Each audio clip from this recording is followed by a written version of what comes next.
શાંતિ ભગવાનના ચરણ સિવાય, ભગવાનના ભજન સિવાય ક્યાંય નથી. એવી કથા છે કે ભગવાને દુનિયા બનાવીને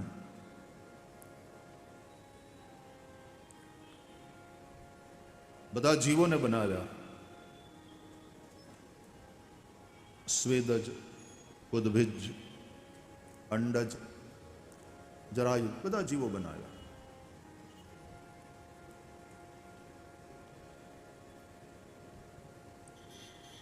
મનુષ્યોનું નિર્માણ કરી પ્રભુ પ્રસન્ન થયા. પછી એમ થયું કે આ બધાએ પ્રાણીઓને જીવન તો મેં આપ્યું, પણ મારે એને જીવિકા પણ ઉપલબ્ધ કરાવવી જોઈએ. જીવન જીવવા માટે થઈ અને જે આવશ્યક વસ્તુઓ છે એ પણ મારે ઉપલબ્ધ કરાવવી રહી.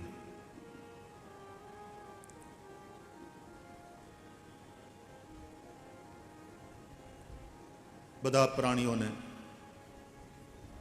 ભગવાને જીવન જીવવા માટે આવશ્યક બધી વસ્તુઓ ઉપલબ્ધ કરાવી. ધારણ કરવા માટે ધરણી પૃથ્વી, પીવા માટે પાણી, ધરતી અન્ન આપે, પવન, પ્રાણવાયુ, આ બધું જ તમે જોજો. જીવન માટેની જેટલી આવશ્યક વસ્તુઓ છે એ એકદમ ફ્રી ઓફ કોસ્ટ ભગવાને બધાને ઉપલબ્ધ કરાવી છે. આપણે પૃથ્વીના ટુકડા કરીને પછી પ્લોટ વેચીએ એ વાત જુદી, આપણે પાણીને બોટલ કરીને પછી ધંધો કરીએ એ વાત જુદી, એ આપણી મનુષ્યોએ કરેલી વ્યવસ્થા છે. પણ પરમાત્માએ બધું ફ્રી ઓફ કોસ્ટ બધાને ઉપલબ્ધ કરાવ્યું છે. પ્રકૃતિની એવી વ્યવસ્થા છે, યાદ રાખજો, આવશ્યકતા કોઈની અધૂરી નથી રહેતી અને ઈચ્છાઓ બધાની પૂરી થતી નથી. રાજા દશરથની પણ ઈચ્છા પૂરી ન થઈ. એને પોતાના દીકરા રામને રાજતિલક કરવું હતું, જીવતે જીવ જોઈ ન શક્યા. હવે રામના પિતાની ઈચ્છા જો ન પૂરી થતી હોય તો આપણે શું ભગવાનને ફરિયાદ કરવાની? બધાની બધી ઈચ્છા પૂર્ણ ન થાય. આવશ્યકતા કોઈની અધૂરી નહીં રહે. जल आवश्यक है, अन्न आवश्यक है, प्राणवायु आवश्यक, जो भी आवश्यक चीजें हैं परमात्मा ने सबको उपलब्ध कराया है.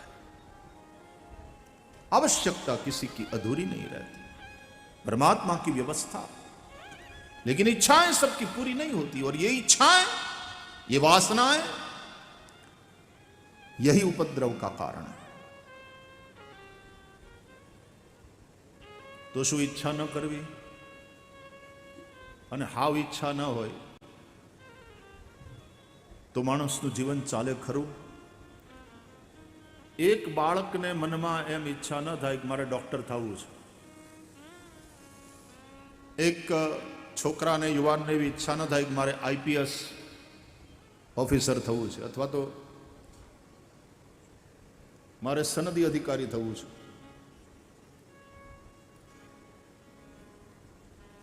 કોઈ છોકરાને એવી ઈચ્છા ન થાય કે મારે ઉદ્યોગપતિ બનવું છે. તો આગળ વધી શકે? તમે પવન જ્યાં લઈ જાય ઉડાડીને એ કાગળના ટુકડા છો કે ઇન્સાન છો? સંકલ્પ તો મન મેં હોના चाहिए. અને ઈચ્છા કર્યા પછી, અને એ ઈચ્છા કર્યા પછી પહેલા તો એ જોવાનું કે આ બરાબર છે ને, આપણી પહોંચમાં છે. જો મારે તો મંગળ ઉપર કરવો હોય આવી ઈચ્છા હોય, આપણી પહોંચમાં ખરું?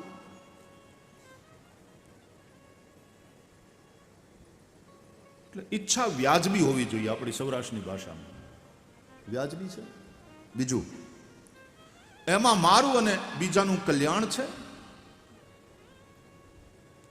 ત્રીજું, એ બધું નક્કી કર્યા પછી મારી તૈયારી છે એના માટે ખપી જવાની. અને એ બધું નક્કી થયા પછી એ ઈચ્છા જ્યારે દ્રઢ થઈ જાય એને કહેવાય સંકલ્પ. संकल्प वो है जिसका फिर कोई विकल्प नहीं होता. ઘણા બહુ વિવરિંગ માઇન્ડના હોય. થોડી વાર આ કરે, થોડી વાર આ કરે, થોડી વાર આ કરે, બધે થોડું થોડું ખોદે ને એ ખાડા કરે, કૂવા ન થાય, ત્યાં પાણી નહીં નીકળે. માટે સંકલ્પ, અને એ સંકલ્પ શિવ સંકલ્પ હોવો જોઈએ. યજુર્વેદના રુદ્રાષ્ટાધ્યાયમાં બીજો અધ્યાય પુરુષ સૂક્ત, અને એ પછી એમાં જ આગળ શિવ સંકલ્પ સૂક્ત છે. જજાગ્રતો દૂરમુદૈતિ દૈવંતદુ સુપ્તસ્ય તથૈવૈતિ દૂરંગમં જ્યોતિકાંજ્યોતિરેકંતન્મે મનઃ શિવ સંકલ્પમસ્તુ. આ બધા જ મંત્રોમાં શિવ સંકલ્પ સૂક્તના બધા જ મંત્રમાં છેલ્લે આવશે શિવ સંકલ્પમસ્તુ. સુખારતિરશ્વાની વદન્મનુખ્યાન્નીયતે ભીષુ બિર્વાજિન ઇવ રત્પ્રતિષ્ઠં જદજિરંજવિષ્ઠં તન્મે મનઃ શિવ સંકલ્પમસ્તુ. જે વેદોનું અધ્યયન કરે છે એને ખબર છે આ શિવ સંકલ્પ સૂક્તના મંત્રોના દેવ કોણ છે. દરેક મંત્રનો છંદ હોય, દરેક મંત્રનો દેવ હોય, દરેક મંત્રનું બીજ હોય, મંત્રની શક્તિ હોય, મંત્રનું કિલક હોય, મંત્રનું બીજ હોય. મંત્ર વિશે જાણો. તમારા યંત્ર વિશે તમે ન જાણો હરખી રીતે તો તમારો સ્માર્ટફોન ગમે હોય, ભલે લાખ રૂપિયાનો હોય, તમને વાપરતા જ ન આવડે તો. ઘણીવાર ફોન સ્માર્ટ હોય છે ને આપણે બુદ્ધુ હોઈએ છીએ. એટલે બુદ્ધુઓના હાથમાં, આપણા જેવા બુદ્ધુઓના હાથમાં स्मार्टफोन हो. We are not smart enough to use that smartphone. हम अपने आप को उस योग्य बनाए तो अपने यंत्र को जानना चाहिए. उसी प्रकार मंत्र के विषय में भी पूरी पूरी जानकारी होनी चाहिए. यंत्र से भी मंत्र में बहुत बड़ी ताकत है. એટલી મોટી તાકાત છે મંત્રમાં કે દેવતાઓ આધીન થાય છે મંત્રને. મંત્રાધીનશ્ચ દેવતા. દેવતાઓ મંત્રોને આધીન છે. દેવાધીન જગત સર્વમ. આ સકળ સૃષ્ટિ દેવતાઓને આધીન છે, પણ એ દેવતાઓ મંત્રોને આધીન છે. તે મંત્રો બ્રાહ્મણોને આધીન છે. તસ્માત બ્રાહ્મણ વંદ્યતે. એટલા માટે બ્રાહ્મણ વંદાય છે. વેદજ્ઞ બ્રાહ્મણ, વિદ્વાન, વિદ્યા જેનું ધન છે, સંતોષ જેનું ધન છે, તપ જેનું ધન છે, અને સદાચાર જેનું ધન છે, આવા ધનથી ધનવાન બ્રાહ્મણને કોઈ દરિદ્ર ન કહી શકે. સુદામો દરિદ્ર નહોતો કે સુદામો ભિખારી નહોતો. દ્વારકાધીશ પાસે સુદામદેવ જાય છે, કઈ માગવા નહીં, માગ્યું જ નથી. છેલ્લે માગી તો વિદાય માગી, હવે હું રજા લઉં. માગ્યું નથી સુદામાએ.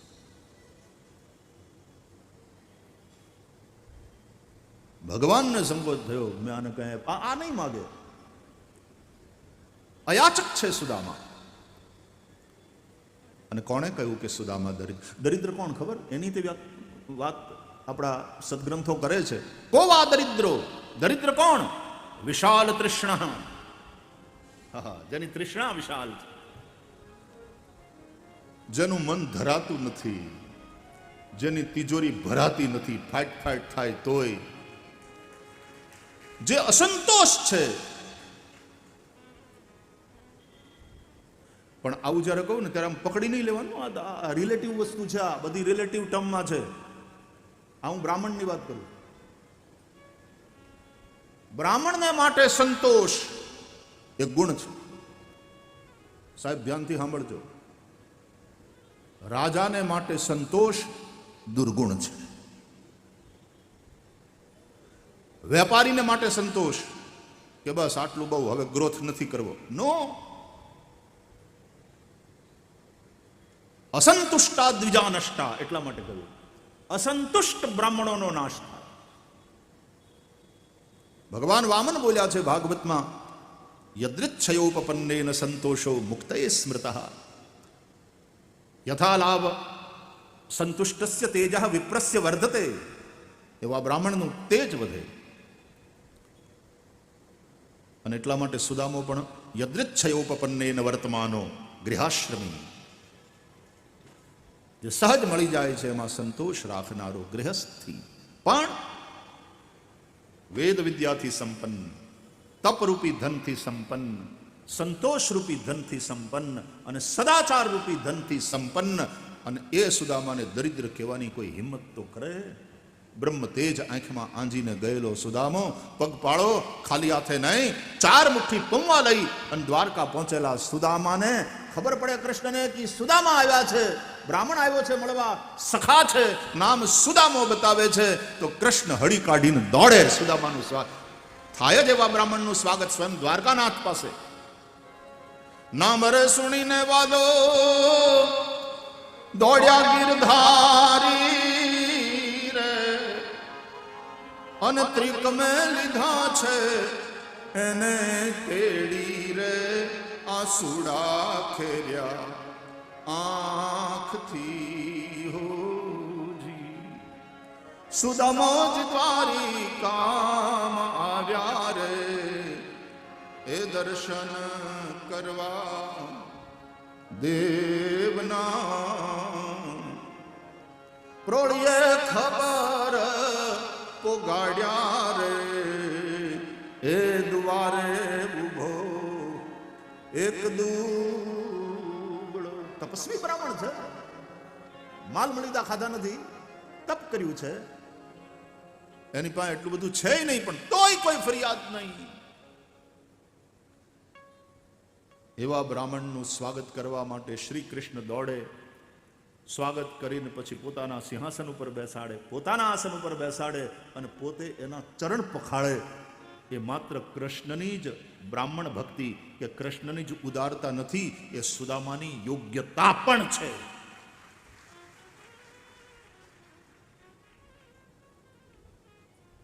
બ્રાહ્મણ માટે સંતોષ એ ગુણ છે. અસંતુષ્ટા દ્વિજાનષ્ટા. રાજાને માટે સંતોષ અવગુણ છે સાહેબ. બસ રાષ્ટ્ર અહીંયા પોગી ગયું, હવે ઘણું, આટલું ઘણું, પછી કેટલું કરવાનું? અરે સત્તામાં તમે છો, સંતોષ ન રાખો. राष्ट्र को और उन्नति की ओर ले जाओ.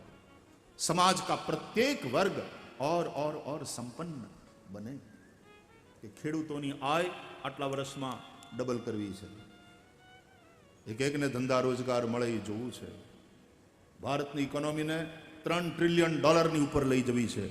આવા ટાર્ગેટ તો જે સત્તા ઉપર છે એ રાખે. ત્યાં પછી નાલ્પે સુખમસ્તી યો વૈ ભૂમા તત્ સુખમ.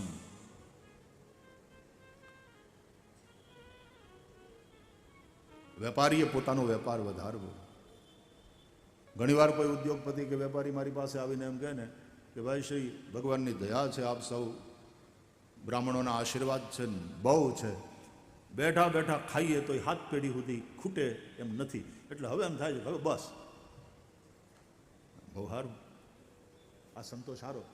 ઉંમર કેટલી? 45 વર્ષ. તો આ સંતોષ ખોટો. વેપારી છે તું, ઉદ્યોગપતિ છે, હજી રિટાયરમેન્ટને બહુ વાર છે. અત્યારે તો હવે નક્કી કર. પહેલી વાત તો એ કે ભગવાને એટલું દીધું છે કે બેઠા બેઠા ખાઈએ તો 7 પેઢી સુધી ખૂટે એમ નથી, પણ બેઠા બેઠા ખાવાનો વિચાર તારા મગજમાં આવ્યો જ હું કામ? રોગનું પહેલું સિમ્ટમ છે, રોગનું પહેલું સિમ્ટમ છે. આપણા વેદો કહે છે કુર્વન્ને વેહ કર્માણી જીજ વિશે છતમ સમાહ. કર્મ કરતા કરતા 100 વર્ષ પર્યંત જીવો. બીજું, તને નથી જોતું, તને સંતોષ છે, સારી વાત, પણ હજી તારા શરીરમાં દમખમ છે. કેટલી ફેક્ટરી છે? તો કે 2. હજી બીજી 2 કરી શકે એટલો દમખમ તારી પાસે છે. બીજી 2 ફેક્ટરી ઊભી કર, લગાવો. પણ હવે મારે નથી જોતું. તારે નથી જોતું બરાબર છે, પણ કર્મ કર. નવી ફેક્ટરીઓ લગાડીશ, ધંધા વધારીશ, કેટલાય લોકોના ચૂલા જળશે, બીજા કેટલાય લોકોને રોજગાર મળશે. દાન ખેરાત સારી વાત છે, પણ દાન આપ એના કરતા તું કામ આપ એનું વધારે મહત્વ છે. સામેવાળાને કામ આપો, રોજગાર ક્રિએટ કરો, સામેવાળાને પરસેવો પાડવા દો, પોતાની પરસેવાની કમાઈ ખાવા દો, એને તેજસ્વીતાથી જીવતો કરો. આવા ઉદ્યોગો લગાડી જીડીપી વધારો, સરકારનું રેવન્યુ વધારો, જેથી કરીને એમાંથી પાછા રાષ્ટ્રના વિકાસના ઘણા કામ થઈ શકે. દાન કરો, સારી વાત, ટેક્સની ચોરી ના કરો, બરોબર. ધર્મની દ્રષ્ટિએ નીતિનો પૈસો અને અનીતિનો પૈસો બે ભેદ હોય છે. કાનૂનની દ્રષ્ટિએ કાળું નાણું, બ્લેક મની અને વ્હાઇટ મની, આવા ભેદ હોય છે.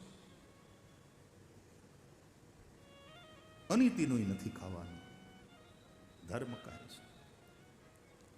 રાષ્ટ્ર પ્રત્યેની ફરજ એમ કહે છે કે કર ચૂકવો. હા, દુરુપયોગ થતો હોય ત્યાં તમે રાષ્ટ્રના જવાબદાર નાગરિક તરીકે અવાજ ઉઠાવી શકો, તમને અધિકાર છે. અને હવે તો આરટીઆઈ છે, આરટીઆઈ થાય તરત. ક્યાં વપરાણા પૈસા, કેવી રીતે વપરાણા, હિસાબ આપો.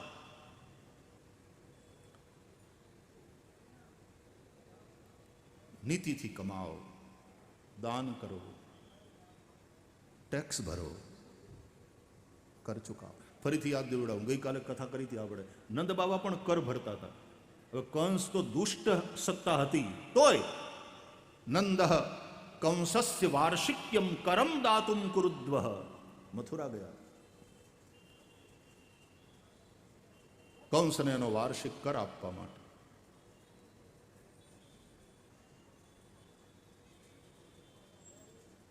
જે ઉંમરે જે કામ થતા, એટલા માટે 4 વર્ણ અને 4 આશ્રમના ધર્મની કથા ભાગવતના 7મા સ્કંદમાં છે. 40-45 વર્ષે નિવૃત્ત થવાની વાત કરીને પછી કથામાં આવીને મંજીરું વગાડવાની વાત કરે, એનાથી હું રાજી નહીં થાઉં. તારી નવી ફેક્ટરીઓ સારી રીતે હાલે ને, એ તારું મંજીરું, એ મંજીરું વગાડે, એ તારું ભજન છે. કેમ? ગીતામાં ભગવાને કહ્યું છે, સ્વકર્મણા તમભ્યર્ચ સિદ્ધિમ વિંદતિ માનવ. अपने कर्म से उस परमेश्वर की, उस विराट सत्ता की पूजा करके मनुष्य परम सिद्धि को प्राप्त करता है. તો દરેક મંત્રનો છંદ હોય છે, બીજ હોય છે. મંત્ર વિશે જાણવાનું આપણે ચર્ચા એ કરતા હતા, પછી વાત આમ બીજા આડે ફાંટે ન વહી જાય. એટલે આ જે શિવસૂક્ત છે વેદોમાં, એ શિવસૂક્ત, એ મંત્રોના, શિવસૂક્તમાં જેટલા મંત્રો છે એ બધા મંત્રોના દેવતા કોણ ખબર? શાસ્ત્રોમાં વર્ણન છે, એના દેવતા છે મન, મનો દેવતા. હા, એ મન દેવતા. એટલે આપણે ઓલા ગીતમાં જે ગાઈએ જ ને, મન હિ દેવતા मन ही ईश्वर मन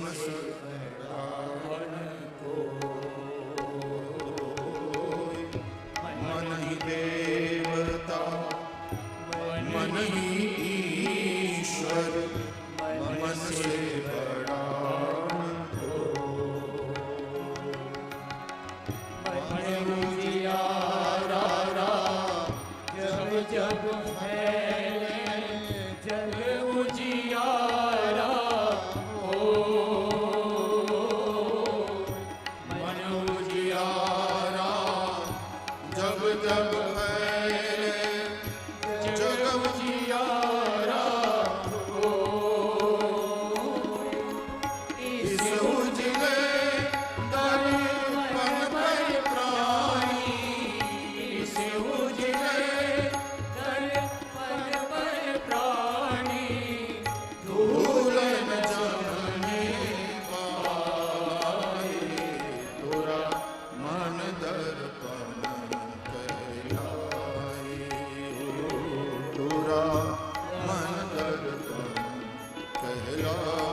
દેવતા મન ઈશ્વર.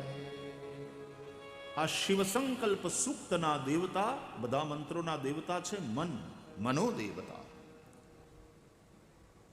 મનનો બહુ મહિમા છે. શાસ્ત્રોમાં લખ્યું છે મન એવ મનુષ્યાણામ કારણમ બંધ મોક્ષયો. મનુષ્યના બંધન અને મુક્તિ એ બંનેનું કારણ મન છે.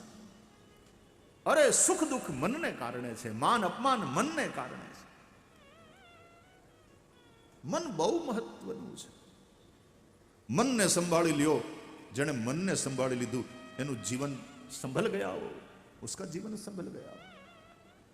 અને એટલા માટે કથા પણ કાનથી નથી સાંભળવાની, મનથી સાંભળવાની છે. તાત સુનહુ સાદર મન લાઈ.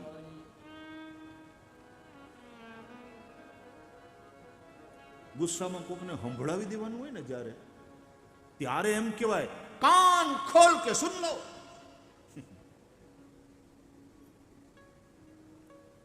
પણ જ્યારે કલ્યાણની વાતો સાંભળવાની હોય ત્યારે આપણે મનથી સાંભળવાની હોય. તાત સુનહુ સાદર ઓ મન लाई, सादर और मन लगाकर. कथा कान से, कान सुनते जरूर है लेकिन कथा कान से नहीं सुननी है, कथा मन से सुननी है. मन बड़ी महत्वपूर्ण बात. અને એટલા માટે જ ભગવદ્ ગીતામાં વિભૂતિમાં ભગવાન શ્રી કૃષ્ણ કહે છે इंद्रियाणाम मनश्चास्मि. इंद्रियों में मन मैं हूं. तो मन बाल कृष्ण की तरह, मन कृष्ण की तरह. कभी मन बच्चा, कभी मन किशोर, कभी मन युवा की तरह उछले, कभी मन मैच्योर बनकर के व्यवहार करे, प्रौढ़ की तरह. भगवान कहते हैं इंद्रियों में मन मेरा स्वरूप है. इसलिए भगवान, मेरी एक बात है, इस आधार पर आप सबसे मैं जो समझता हूं शास्त्रों को आप लोगों के साथ शेयर करता हूं. मेरी ये समझ है कि मन से लड़ना नहीं चाहिए. मन से लड़ना कृष्ण से लड़ना हुआ, क्योंकि मन तो कृष्ण का स्वरूप है. આપણે કઈ કંસ છીએ કે કૃષ્ણ હારે લડીએ? मन से लड़ना नहीं चाहिए, मन को भजना चाहिए. मन चंचल हो, आंख जरूर दिखाओ लेकिन यशोदा की तरह. कभी बांध लो मन को प्राणायाम इत्यादि के द्वारा, जैसे यशोदा ने बांधा ना दाम से, दामोदर लीला. उसी तरह मन को वश करने के लिए, मन को बांधने के लिए प्राणायाम इत्यादि, वो भी यशोदा की तरह. तुम्हारे भीतर मन के प्रति एक प्रेम, आदर, अनुराग, वात्सल्य होना चाहिए. मन ने लालानी જેમ લાડ લડાવો. હા, ફરીથી કહું છું, યશોદાની જેમ ક્યારેક આંખ દેખાડવી પડે તો આંખ દેખાડો. યશોદાએ ક્યારેક સોટી પણ હાથમાં લીધી, ક્યારેક બાંધ્યા કૃષ્ણ. અને ઈ બાંધવું એ કૃષ્ણને ભલે ત્યારે રોવું આવ્યું પણ કૃષ્ણને ગમ્યું. એટલે જ તો પછી કૃષ્ણ પરમાત્મા જ્યારે ગોકુળ છોડીને મથુરા જાય છે, આખું ગોકુળ ધ્રુવ કે ચડ્યું છે. વાંદરાય ઉદાસ થઈને બેઠા છે ઝાડવે, ગાયોની આંખમાં આંસુ છે ની ભાંભરડા નાખે છે. કૂતરાય ઉદાસ છે કે હવે અમને બહાર નીકળી જમીન બહાર આવીને બટકું રોટલો કોણ નીરશે, કોણ નાખશે બટકું રોટલું? બધાય ઉદાસ છે ને માં યશોદાની આંખમાં આંસુ છે. કૃષ્ણ માને ભેટે છે, પગે લાગે છે, માં એને હૃદય લગાડે. ધ્રુસકે ધ્રુસકે રડતી યશોદા કૃષ્ણને કહે છે, લાલા તું જાય છે,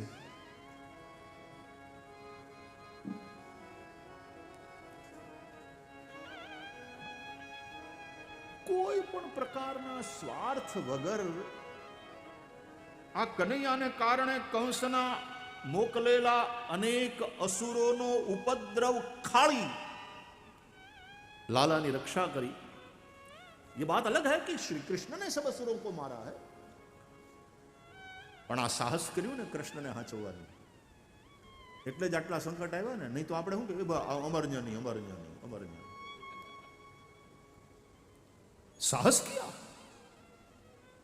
पता है इसमें कंस के साथ टकराना होगा, साहस किया। जो भी सत्य से स्नेह रखता है, सत्य से प्रेम रखता है, साहस करता है, वो साहसी होता, और साहसी ही सत्य की रक्षा कर सकता है, कायरों का काम नहीं।